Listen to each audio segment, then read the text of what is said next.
Lundi 14 décembre, minuit 5. Ce soir, j'ai décidé d'arrêter d'écrire pour toujours jusqu'à demain. Je l'ai prise seule, cette décision. J'étais seul, après elle, encore. Mon appartement est en désordre. Des bouteilles en plastique vides jonchent le pas de ma porte fermée. Quelques papiers de bonbons s'échappent d'un paquet déchiré. L'aspirateur traîne au centre du salon. Devant moi, sur le mur, j'ai accroché, le jour de mon emménagement, des photographies obsolètes de lieux où je suis passé, de ciel que j'ai regardé un instant, d'une église, d'un oiseau aperçu le matin dans les rues de Recouvrance. À ma gauche, une lampe de papier frotté, plissée, une lampe LED que Julie recouvrait d'un foulard coloré et parfumé comme l'était son ancien appartement. Récupérer ce qui n'est pas perdu. Il m'arrive d'imaginer ma vieillesse ainsi.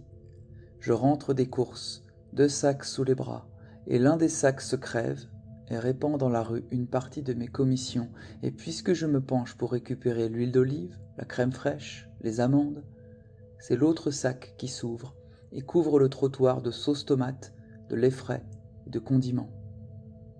Personne ne vient m'aider.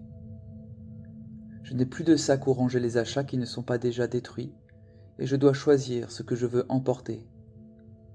Et encore, les poches de mon manteau sont remplies de papiers que je n'ose pas jeter sous peine d'ennuis administratifs impossibles à anticiper et qui ruineraient mon quotidien s'ils n'étaient pas immédiatement résolus. J'ai lu Neruda, j'ai lu Daguerman, j'ai lu Browning, j'ai lu Murasaki, j'ai écouté Manson, j'ai écouté Howard, j'ai écouté Loeffler, j'ai regardé Leiter, j'ai mangé un oignon, j'ai étendu le linge, j'ai défait mes draps neufs, j'ai soulevé la chaise, j'ai ramassé les miettes, j'ai lavé mes couverts, j'ai verrouillé la porte, j'ai ouvert la fenêtre, j'ai joué un air blanc, puis je ne jouais plus. Je me tenais devant, piano, vitres, collines, ville, ciel, parking, balcon, volets, façade, fumée. Je pensais à ma mère, mon père. Je les imaginais seuls. J'ai pensé à mon frère, à l'usine où il va. J'ai pensé que les mains devenaient bleues l'hiver, à toutes les mains qui devenaient bleues ainsi, à toutes les mains qui peinent à se fermer. C'était comme espérer dormir quand on a peur de soi.